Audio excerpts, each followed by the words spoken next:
Bem-vinda, bem-vindo, nuovo episódio do podcast da Realisho. Hoje a convidada é Lara Laranjo, cofundadora da Minhocaria. Boa tarde, Lara. Boa tarde, Andréia. Boa tarde, galera que escuta o podcast aí. Bom, Lara, muito obrigado por aceitar o convite. Nós estamos presenciais porque você não mora em São Paulo e combinar a agenda corrida das nossas vidas ainda não foi possível no mundo presencial, então fazemos aqui online, mas eu quero visitar o espaço de vocês, então aceito o convite e também vocês são convidados aqui em São Paulo. Lara, quer contar um pouco da sua jornada? Então, eu tô a Minhocaria, né, que é o nosso pátio de compostagem, meu e do Alex, que é meu companheiro e sócio, fica em Araraquara, interior de São Paulo, dá umas 3 horinhas aí de São Paulo capital. Eu originalmente sou de São Paulo capital, ali da região sul, do extremo sul da Zona Sul, sou do Grajaú ali, que é onde o pessoal mais conhece, né, a parte de cima do Grajaú ali chama Jordanópolis, mas a grande região do Grajaú.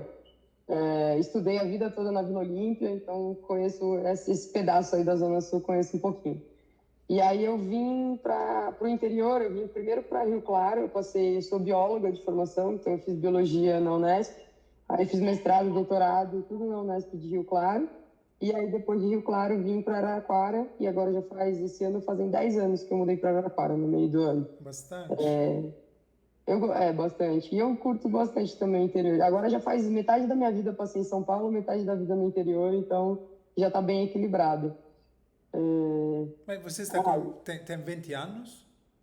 Eu tenho 40, acabei de fazer 40. Ah, então são 20 anos que você está em Araraquara.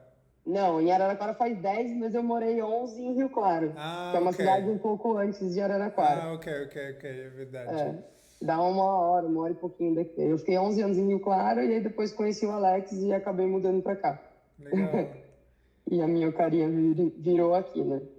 Então, você forma em biologia em São Paulo e... Em Rio Claro. Ah, era claro mesmo, ok. É. E quando nasce a paixão pela compostagem? Então, eu já perguntei isso pro pessoal da faculdade, mas ninguém lembra, assim. Eu acho que eu devo ter ouvido falar de compostagem na faculdade de biologia. Não lembro exatamente em que momento, mas eu lembro que eu queria muito uma composteira e na época sempre foi caro, né? Eu era bolsista universitária, tinha bolsa de tudo eu tive, do PET, do CNPq, da CAP, da FAPESP, mas enfim, eram bolsas que não dava para comprar aí uma caixa de composteira, né, para começar. E aí, quando foi em 2014, como eu sou originalmente de São Paulo, né, meus pais moram aí até hoje, eu tenho um endereço aí. Então, em 2014, teve uma política pública na cidade de São Paulo, quando o Haddad era prefeito, que foi junto com o Morada da Floresta, que foi quem Exato. idealizou e realizou, né? E eles entregaram 2.000 kits de composteira doméstica.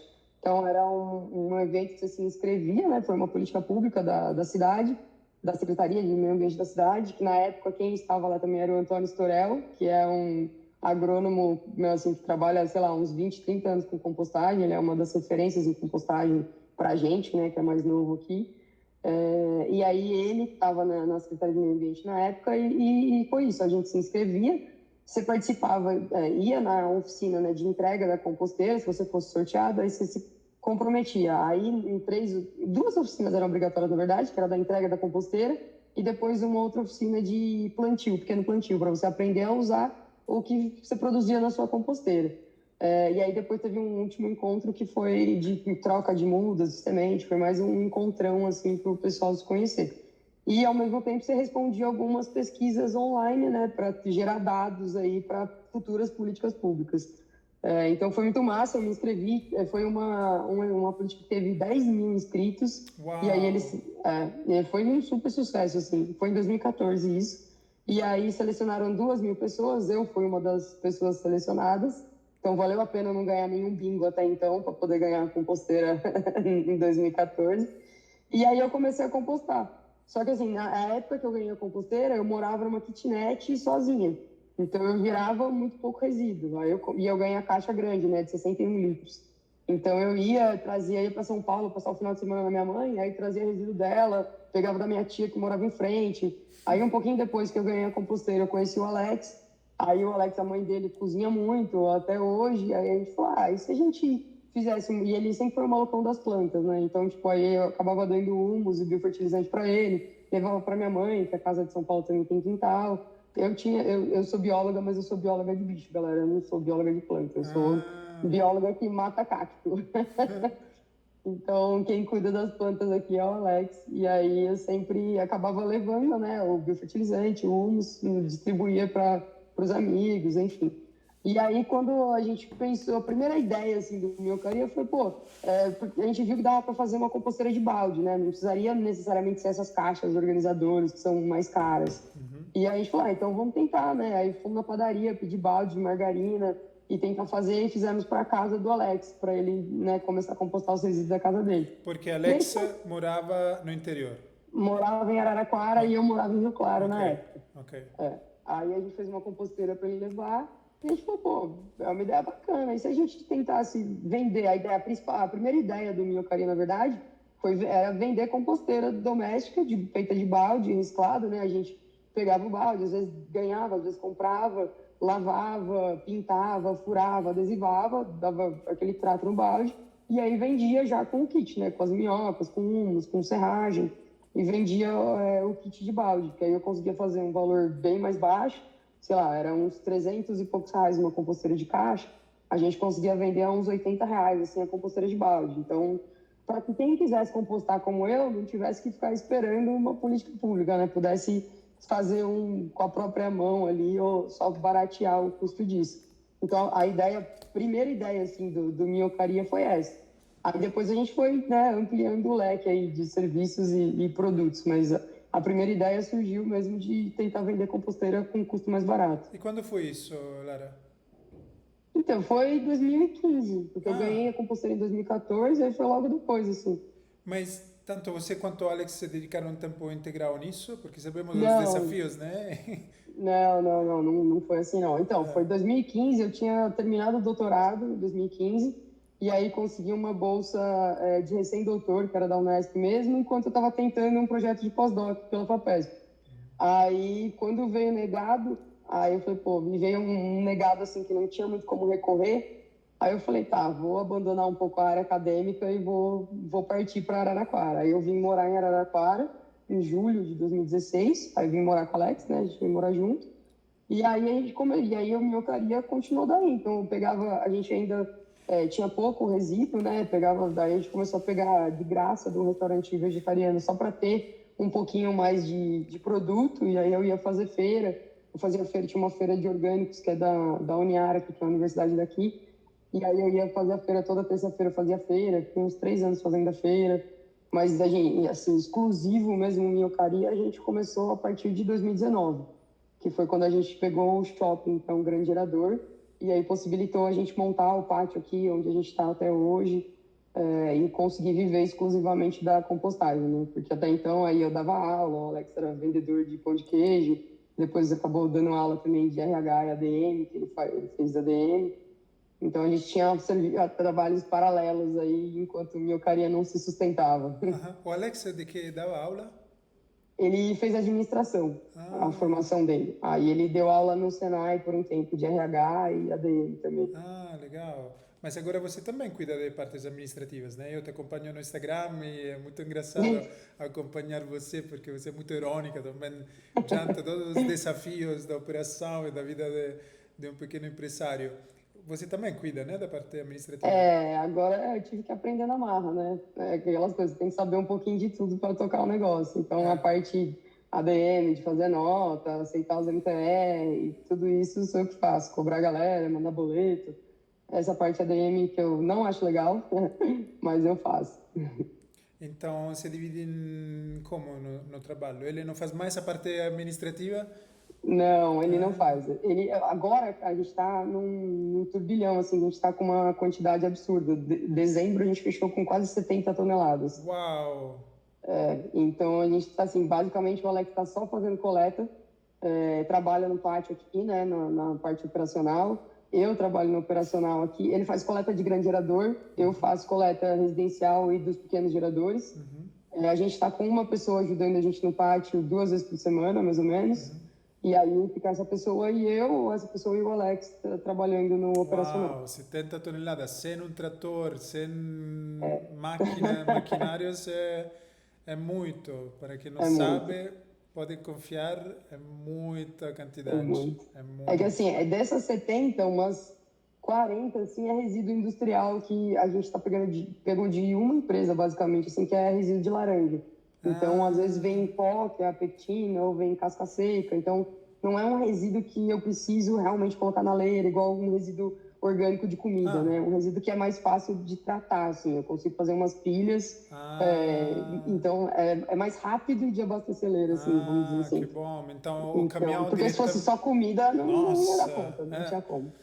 porque para quem não sabe, pode dar uma olhada nas redes sociais, tanto da minha carreira, da Relixo, outras empresas que trabalham com os resíduos orgânicos em bombonas de 40, É. 50 ou ainda mais, é muito pesado o trabalho com o resto de comida. Mas nesse caso, então, o caminhão chega e esversa todo, Não, não. a gente coleta em bombona nossa, só que Ah, bombona é de 120.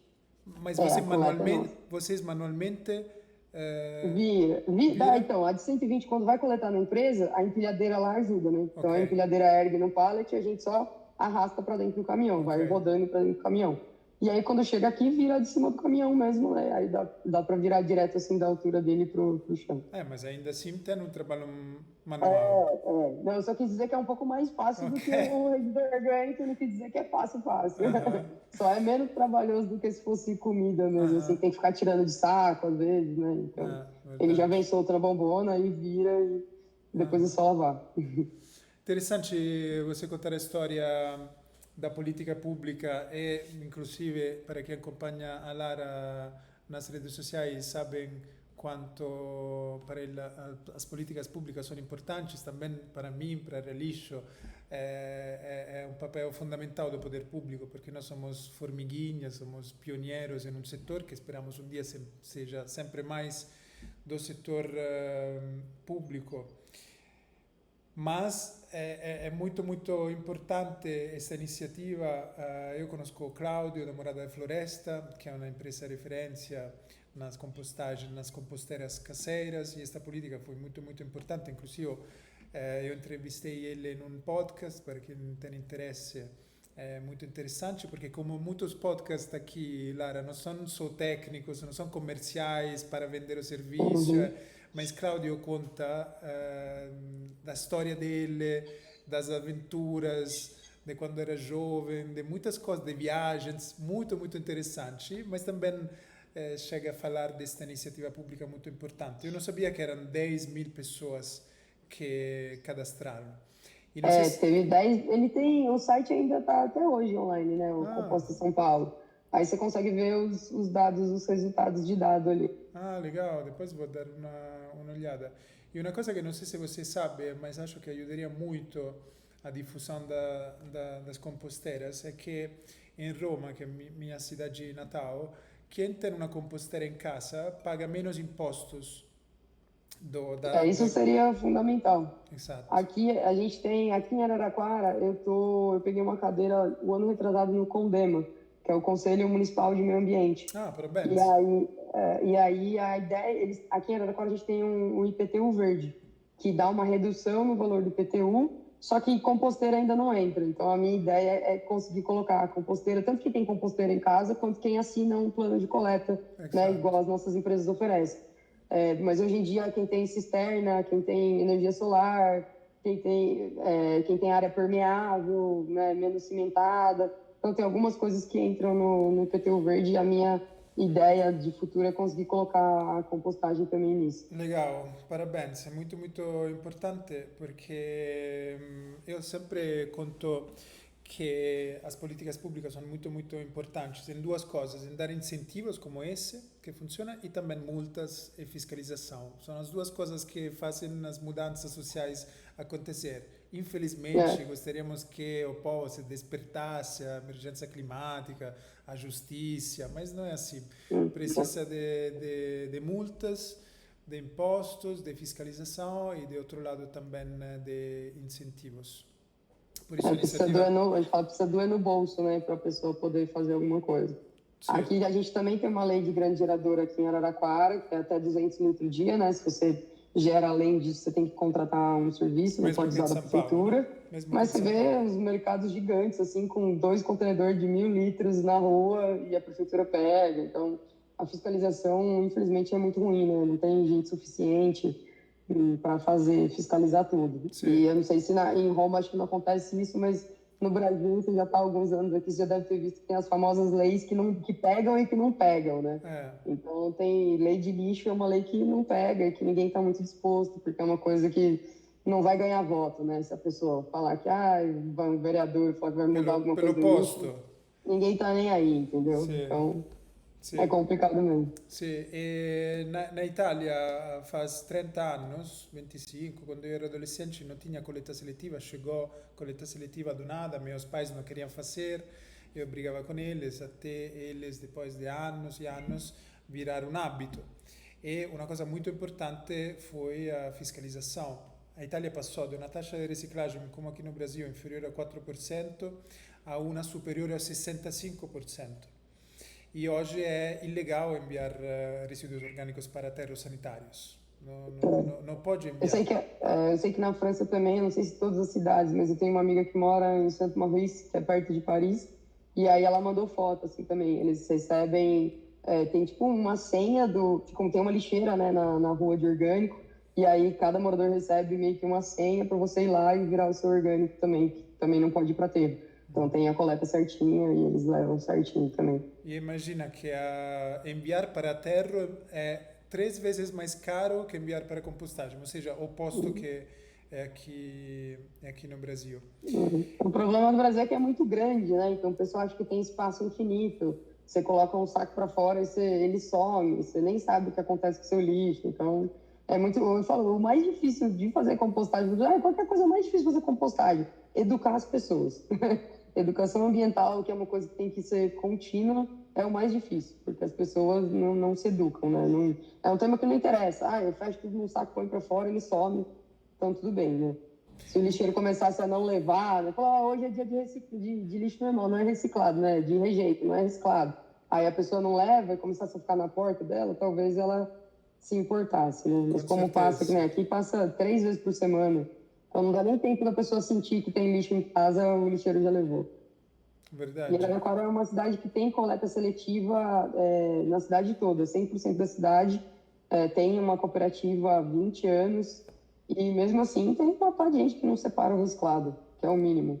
Mas Ou que você, manda sujo, e aí a gente teve um contato maior com a caça na época do shopping, né? Porque eles pegavam o reciclado de lá, e eu já fiz algumas visitas também, levando gente lá para conhecer. E é aquele rolê, eles aproveitam de tudo que eles pegam, eles aproveitam entre 30% e 40%. Então, tipo, é um gasto, né, de logística, de mão de obra, de tudo para aproveitar 30%, 40%, porque as pessoas mandam material que não é reciclado, ou mandam material sujo, enfim, manda coisa errada. mas você observou uma melhoria na consciência das pessoas nos últimos 10 anos, desde quando você está ativamente no setor ou não? Eu vou dizer assim, talvez das empresas, e assim, nem de Araraquara, mas eu tenho conseguido mais clientes na região do que em Araraquara, de fato, assim. Hoje em dia, os meus maiores clientes não são de Araraquara, são de São Carlos e de Matão, que são as cidades vizinhas aqui. Então, assim, na minha própria cidade, eu não vejo isso, mas São Carlos, por exemplo, que é uma cidade que eu acho que por ser uma cidade mais... Araraquara tem uma Unesp também, né? Mas São Carlos tem a USP e tem a UFSCar, são duas universidades públicas, então eu acho que trazer um público maior universitário traz uma consciência melhor assim para a cidade. Então acaba sendo uma cidade mais ecologicamente correta, assim, pode-se dizer. Legal.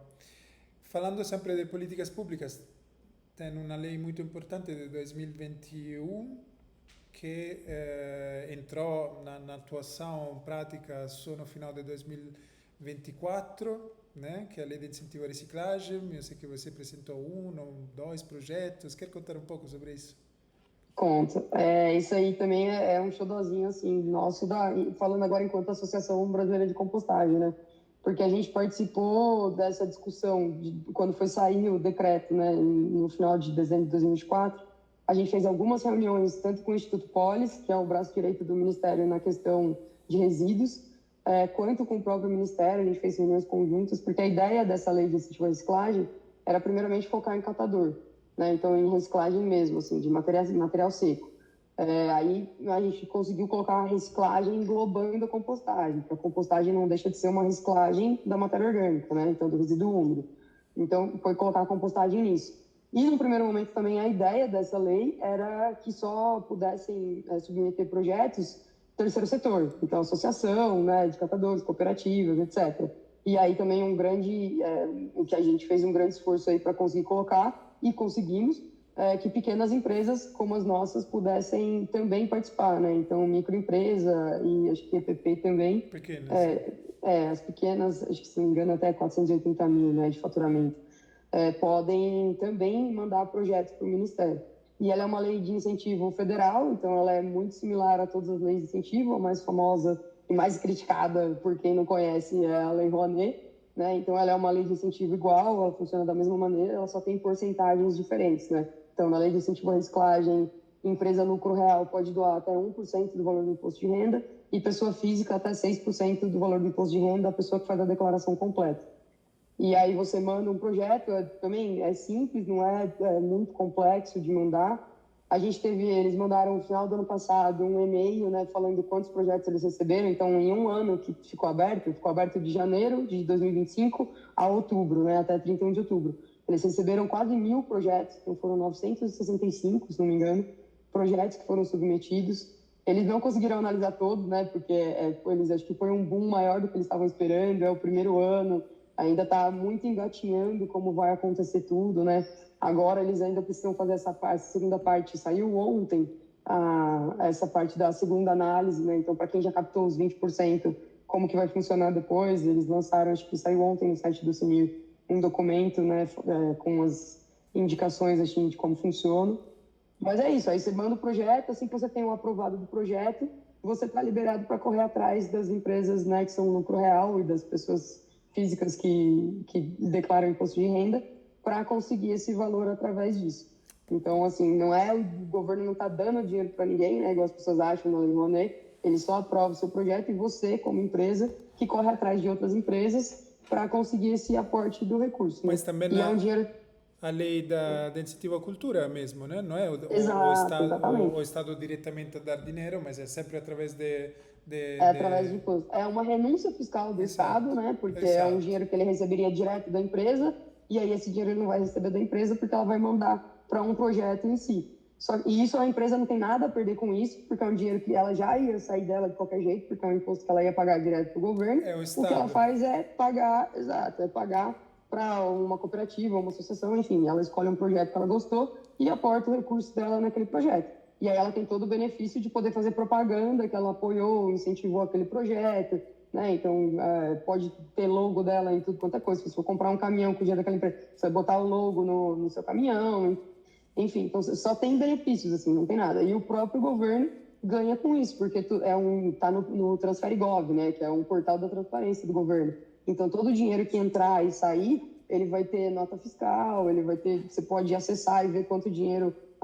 Você pode acessar e ver o projeto inteiro da pessoa, na verdade, né? Você pode entrar no Transfere Gov e procurar lá pelo PJ da minha alcaria, e você vai achar o meu projeto, o que a gente escreveu, o que a gente já conseguiu captar, depois, a hora que estiver executando, né?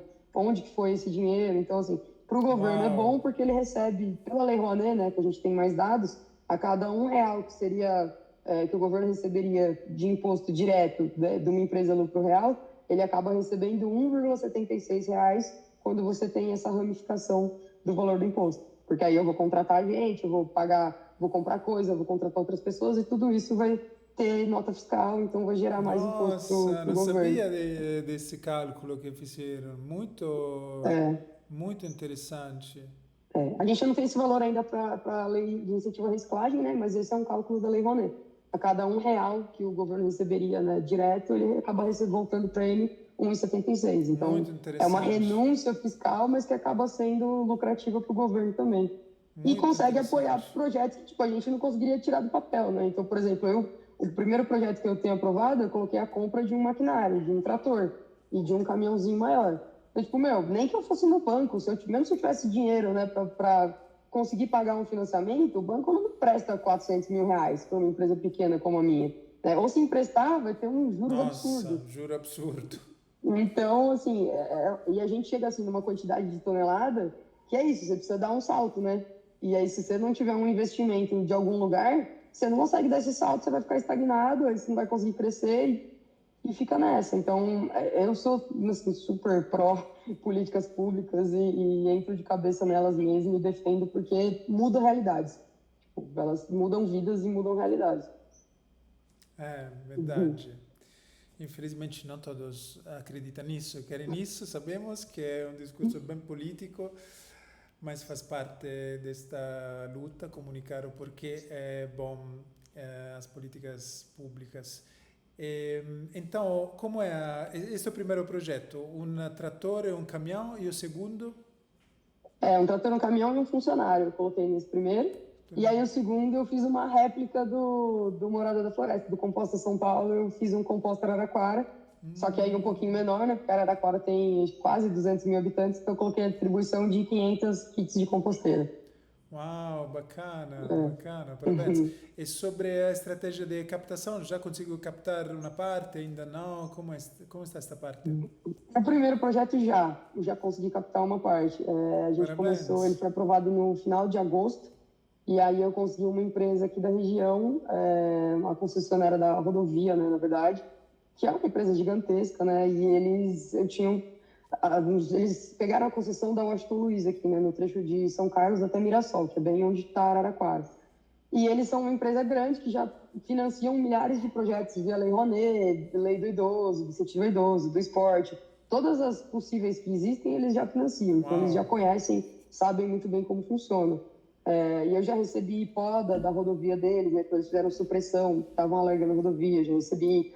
Quando eles vieram para a cidade, eles fizeram uma rodada de negócios, e aí para procurar gente local mesmo, para comprar daqui, né? Então, é uma empresa legal também, que barateia para eles, mas dá a oportunidade de quem está na região oferecer o serviço para eles.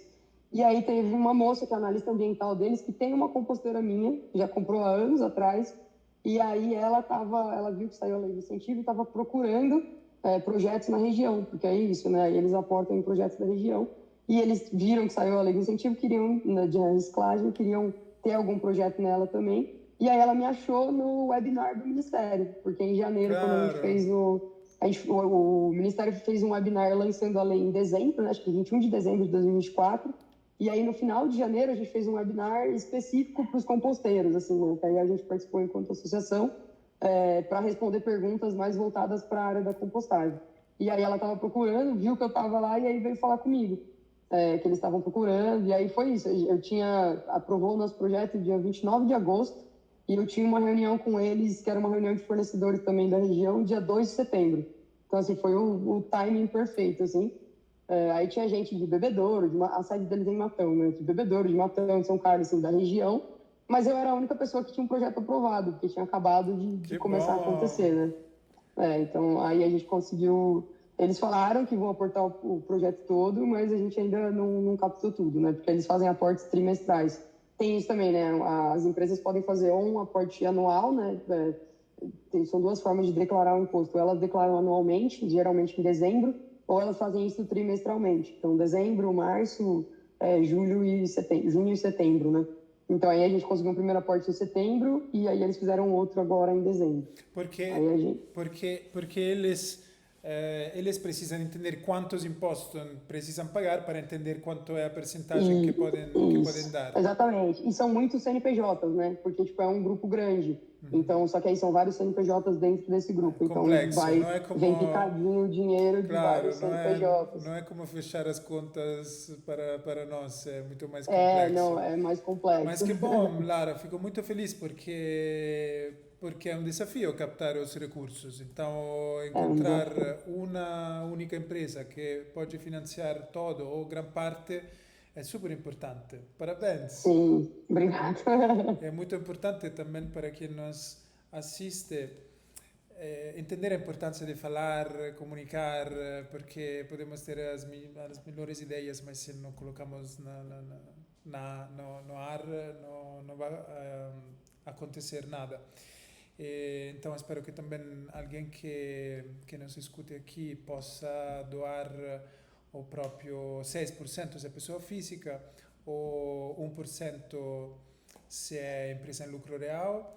Nós apresentamos um projeto, eu pessoalmente escrevi todo e, como você falou, é muito simples o sistema e isso é uma coisa que de estrangeiro quero falar sobre o Brasil, que muitas coisas funcionam muito bem da parte digital, da parte da burocracia, às vezes demoram, às vezes têm seus problemas, mas funciona muito bem, é simples para entender.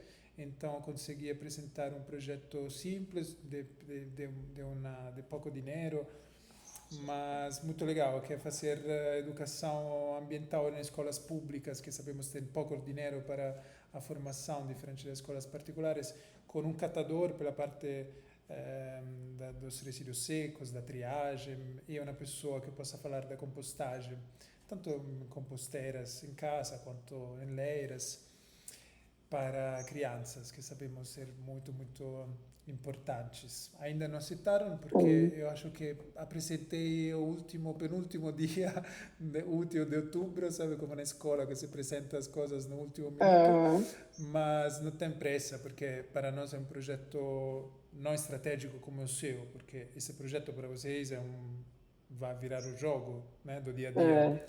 Então, esperamos que o quanto antes entre dinheiro suficiente para comprar qual é, o caminhão ou o trator antes? Que compram antes? Primeiro trator. Trator. Legal. Estamos precisando do trator. Legal. E tem muita gente, acho que se alguém chegou até aqui a nos escutar, é pessoas que trabalham na compostagem, porque pessoas mais de um público que pode ser interessado em sustentabilidade, produtos ecológicos, não chegou até aqui nesta conversa que é bem técnica. Então, tem um povo de pessoas que trabalham com compostagem no Brasil, você é entre os pioneiros, o presidente da Associação Brasileira de Compostagem, Monotro, Pedrazzi e muitas outras pessoas. E quero contar um pouco sobre esta Associação Brasileira de Compostagem. Pode ser. Assim, a associação, na verdade, ela começou, a ideia dela em 2020, né, que foi quando entrou a pandemia. A gente fizeram um grupo de composteiros do Brasil, que existe até hoje, só que assim, hoje é um grupo que ficou meio chato, porque entrou muita gente, acho que foi divulgado demais. E aí tem medo plástico, tem associação de plásticos, de não sei o quê. E aí acabou assim, perdendo um pouco o propósito, porque no começo, quando a gente fez, era só de empresas de compostagem. E aí a gente fazia, quem organizou, na verdade, nem está trabalhando mais com compostagem, foi o pessoal de Santa Maria, no Rio Grande do Sul, que era o Compostatu. Eram os meninos do Compostatu que organizaram. E aí a gente fazia pra gente se conhecer mesmo, assim, porque é o que a gente fala, meu, eu tô em Araraquara, eu não sou concorrente seu que tá em São Paulo, né? Porque, meu, eu vou pegar resíduo da minha região. Então, se a gente pudesse ajudar, tanto com dicas de compostagem, ou mesmo com fornecedor de balde, fornecedor de bombona, o saco compostável, que só tem um lugar e todo mundo usa o mesmo. Então, a ideia era ter essa rede de apoio, né? De fazer compra coletiva, principalmente balde, porque balde, na época, tinha que comprar, sei lá, R$3.000 de balde. Pô, para eu comprar isso sozinha é complicadíssimo, né? Eu vou demorar, sei lá, quantos anos para usar todos os baldes que eu tivesse que comprar. Então, a gente comprava em 5, 6 pessoas, dividia, que estava mais perto, né? Então, a ideia era meio essa, assim, do Composteiros do Brasil, né? Que era o grupo. E aí a gente fazia umas reuniões online também, porque para cada um num canto da cidade. A gente começou a chover aqui agora, talvez o áudio fique um pouquinho ruim, galera. Mas é porque tá chovendo. E o Galo que estava cantando parou? Aí o Galo foi se esconder, agora vai parar de cantar um pouco. Então, aí a gente fazia algumas reuniões a cada trimestre, assim, para falar mais ou menos que cidade estava, como estava trabalhando, quantas toneladas pegava, justamente para ser uma rede de troca de informações, né? Igual a gente faz hoje em dia no grupo da associação ali.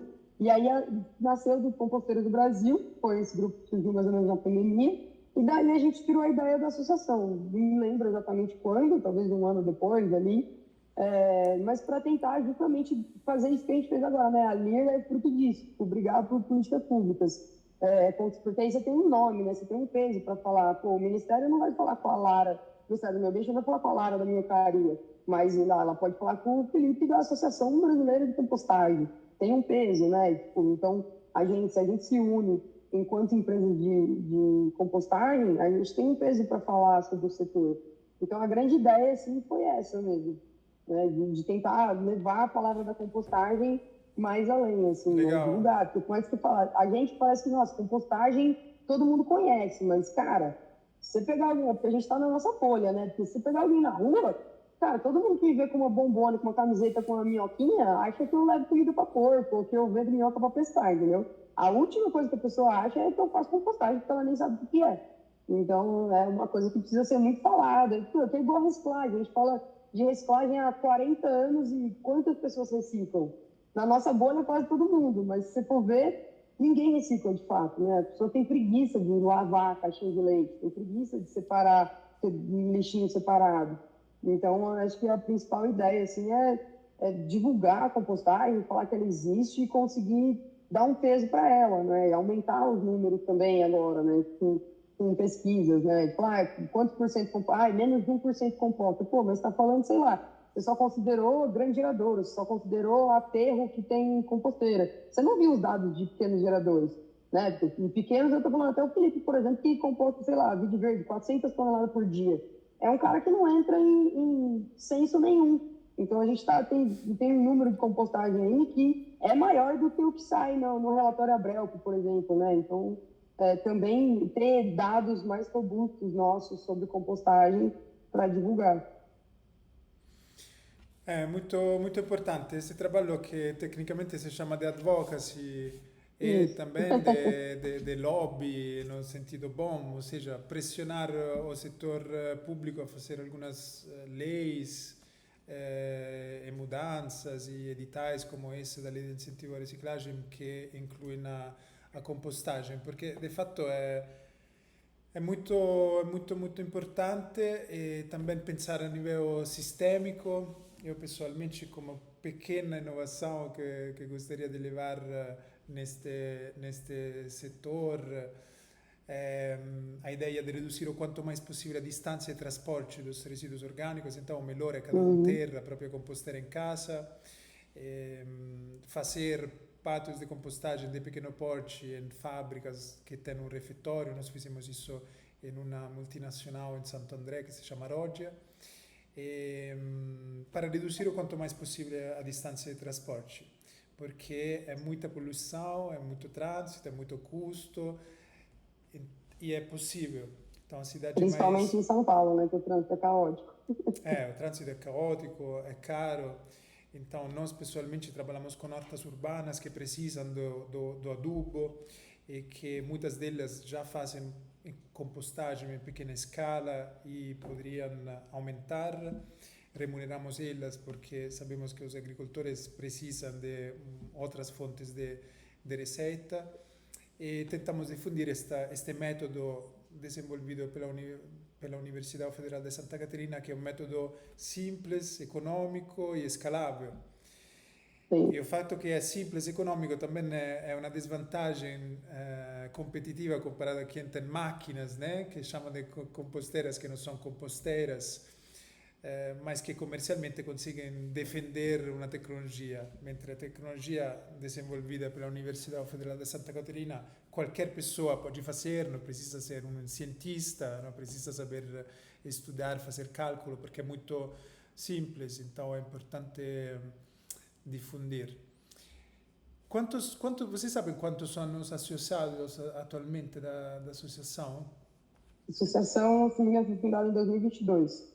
Ok. Fundou em maio de 22, se não me engano. E quantas pessoas? Agora era só para pessoas físicas, agora tem a diferença a partir deste ano entre pessoa física e Esse ano jurídica? o ano passado a gente ainda queria fazer isso, né? Ter essa distinção de pessoa física e pessoa jurídica. E aí a gente conseguiu fazer para esse ano. Eu acho assim, eu não vou saber certinho o número, mas é por volta de 70 associados que a gente tem hoje em dia. Legal. E a primeira empresa, eu sei que a Vide Verde do Marcos é uma das primeiras no Rio. De compostagem, você Sim. diz? Eu acho que a Viverde é uma das primeiras. Tem o Lucas também, né, do Ciclo Claro. Orgânico, que é de 2015, o Júlio aqui do Ciclo Limpa de 2015, a gente é de 2016, então acho que é mais ou menos isso aí. Aí dessas empresas novas, né, que estão surgindo, fazendo compostagem, porque aí você já tem, eu acho que a do Felipe lá em Sorocaba talvez seja mais antiga também, não sei quantos anos. Legal. E a quem você vende o adubo, Lara? Além de pessoas que, uma pequena quantidade, você tem agricultores que compram o adubo de vocês ou não?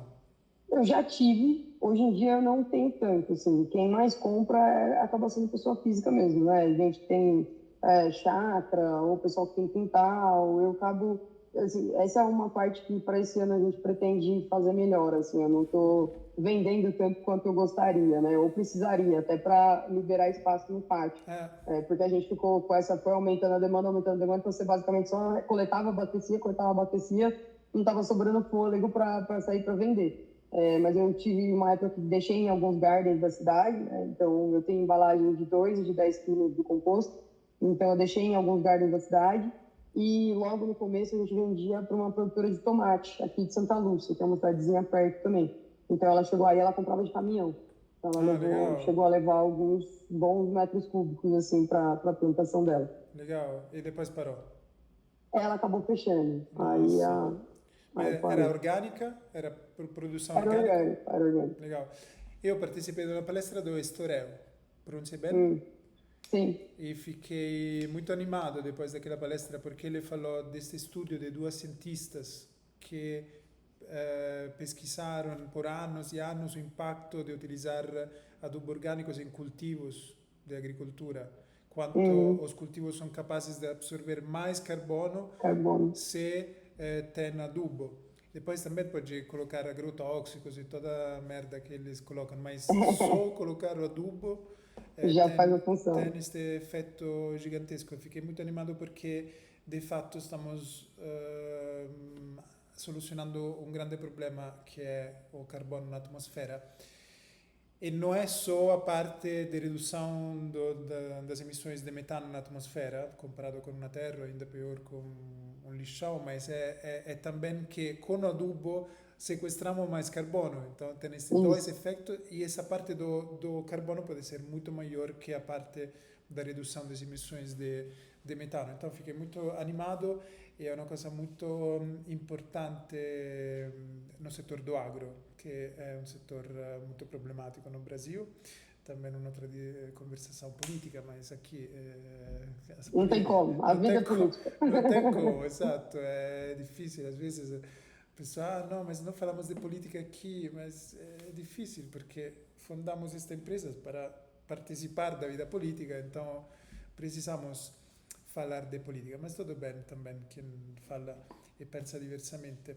E que desafios e objetivos, sonhos tem para esse ano, Lara?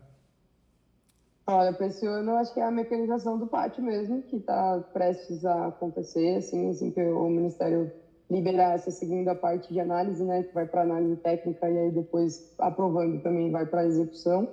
Então, primeiro de tudo, isso.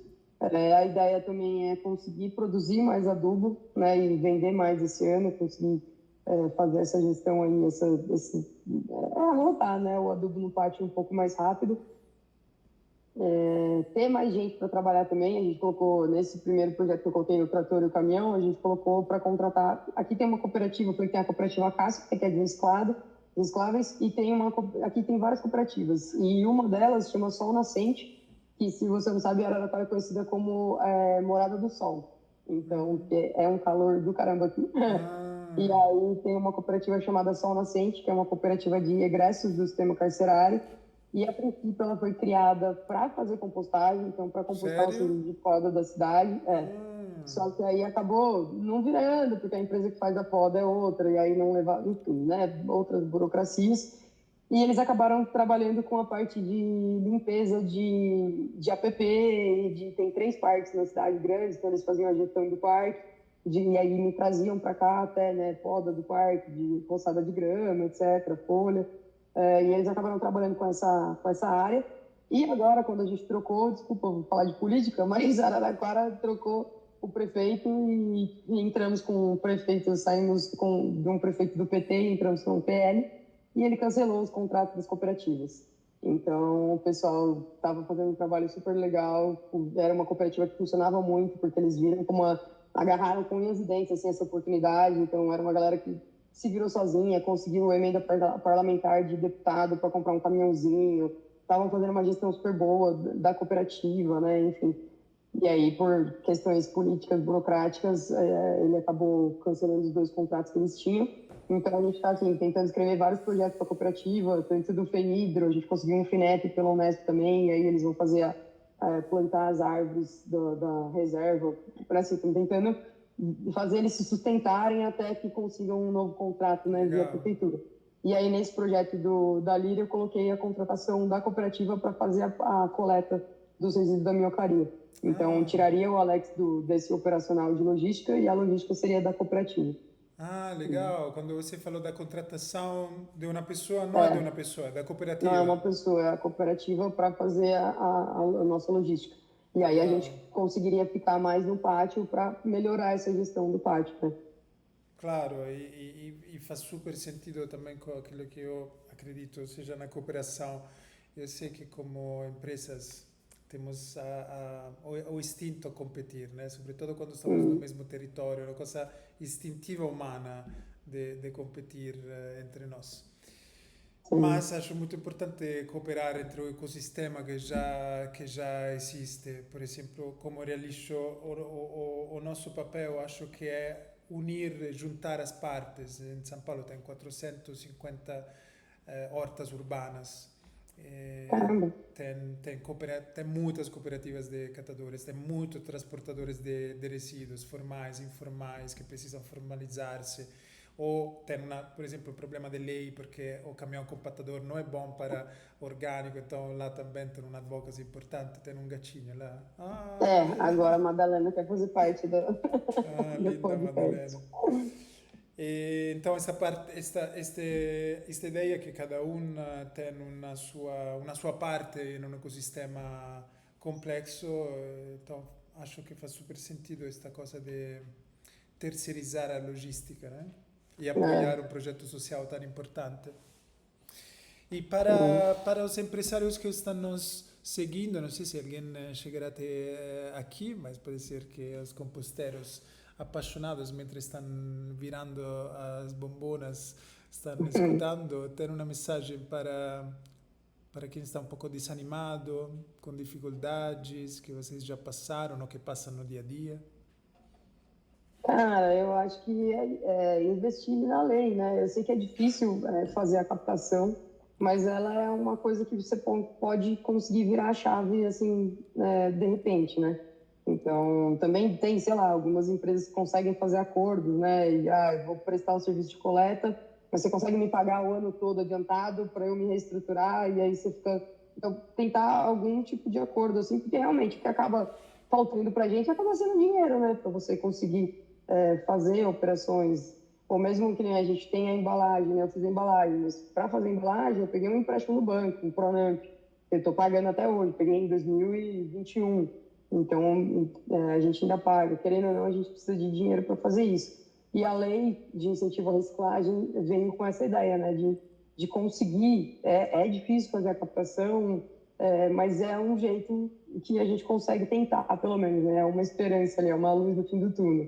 Então, não desanimar, porque é isso, tem vezes que tem pouco cliente, mas daqui a pouco a gente está num ramo também que eu falo, a gente pode ir de um mês para o outro, às vezes você consegue dobrar o seu faturamento, se você pegar uma empresa que vai gerar bastante resíduo, né? Eu falo empresa porque aqui na meu canal a gente tenta focar em empresa, né? Eu tenho pouco cliente, pessoa física, assim, eu não tenho nem 100 clientes de coleta residencial. O nosso foco é pegar um empresarial e aí ter um volume maior mesmo e vender o adubo, né? E aí tentar fechar a conta assim. Eu gosto de cliente residencial, mas eu acho que dá mais trabalho Com lidar com certeza, tanta gente, né? com Eu que lido com certeza. todo mundo, então Sobretudo no eu acho que atendimento, né? No WhatsApp.